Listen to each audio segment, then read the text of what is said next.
Und los.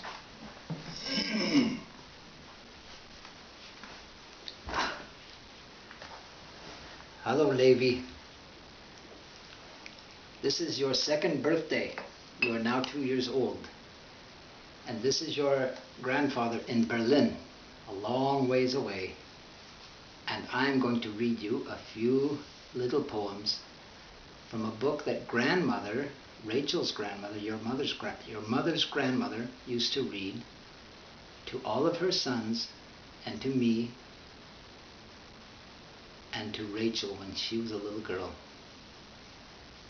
From A. Milne, when we were very young, which you are, very young.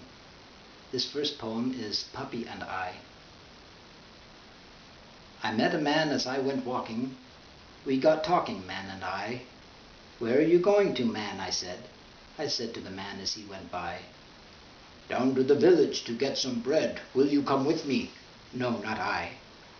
I met a horse as I went walking. We got talking, horse and I. Where are you going to, horse, today? I said to the horse as he went by. Down to the village to get some hay. Will you come with me? No, not I. I met a woman as I went walking. We got talking, woman and I. Where are you going to, woman, so early? I said to the woman as she went by. Down to the village to get some barley. Will you come with me? No, not I. I met some rabbits as I went walking. We got talking, rabbits and I. Where are you going in your brown fur coats? I said to the rabbits as they went by. Down to the village to get some oats. Will you come with us? No, not I. I met a puppy as I went walking. We got talking, puppy and I. Where are you going this nice fine day? I said to the puppy as he went by. Up in the hills to roll and play. I'll come with you, puppy, said I. I bet you would go with the puppy. I would go with the puppy. So this is one that grandmother used to love to read to Rachel, your mother, and to me, your grandfather, when grandmother was still around, and when grandfather, that's me, was a little boy. Grandmother was my mother and your mother's grandmother.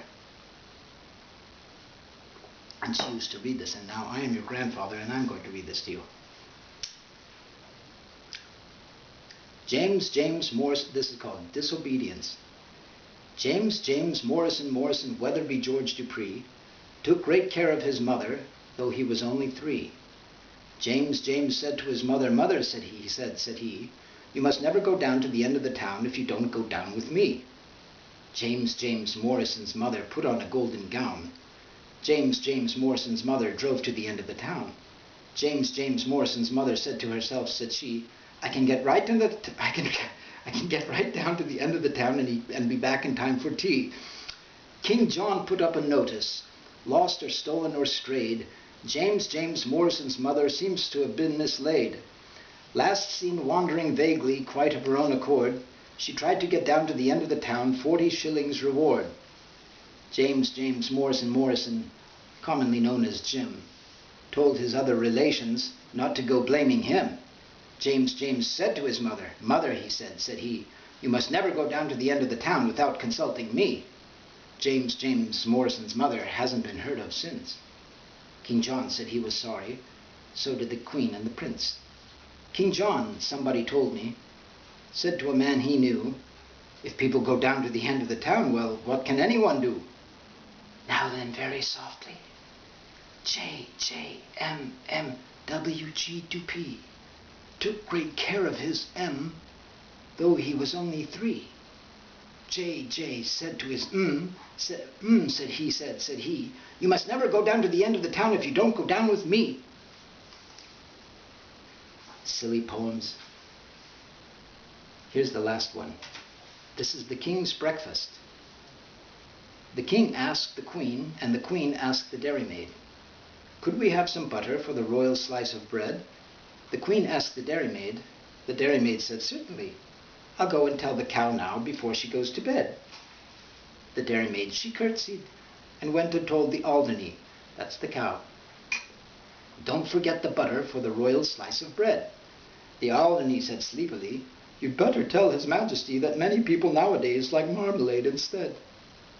The dairymaid said fancy, and went to Her Majesty. She curtsied to the Queen, and she turned a little red. "Excuse me, Your Majesty, for taking up the liberty, but marmalade is tasty if it's very thickly spread." The Queen said, "Oh," and went to His Majesty. "Talking of the butter for the royal slice of bread, many people think that marmalade is nicer. Would you like to try a little marmalade instead?" The King said, "Bother!" And then he said, "Oh dear me." The King sobbed, "Oh dearie me," and went back to bed. "Nobody," he whimpered, "could call me a fussy man. I only want a little bit of butter for my bread." The Queen said, "There, there," and went to the dairymaid. The dairymaid said, "There, there," and went to the shed. The cow said, "There, there. I didn't really mean it. Here's milk for his porringer, and butter for his bread." The Queen took the butter and brought it to His Majesty. The King said, "Butter, eh?" and bounced out of bed. "Nobody," he said, as he kissed her tenderly. "Nobody," he said, as he slid down the banisters. "Nobody, my darling, could call me a fussy man, but I do like a little bit of butter to my bread." And that is from When We Were Very Young by A. A. Milne. So now you are two, and you are a little cutie pie. I'm certain of it. And thinking of you all the way over here, from here in Berlin, I'm reminded of one other little classic poem that I would like to share with you, and it is called The Lamb. It's a really old classic, but it's a very short poem, and it's by William Blake. And as I'm doing this around Christmas time, in preparation for your birthday, it's fitting. Little lamb, who made thee? Dost thou know who made thee? Gave thee life and bid thee feed by the stream and o'er the mead. Gave thee clothing of delight, softest clothing, woolly bright. Gave thee such a tender voice, making all the vales rejoice. Little lamb, who made thee?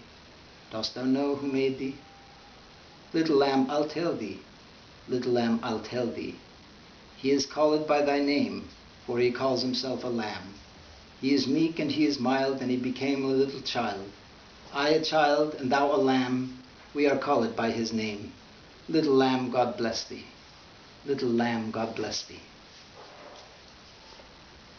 So, little one, I'm happy to send this to you, and I hope that you get this and see this sometime. This is for your birthday, January 16th, 2014. This grandfather calling you from Berlin and wishing you a very happy birthday. I love you, and I will always be thinking of you and loving you. You're my dear little grandchild, Levi.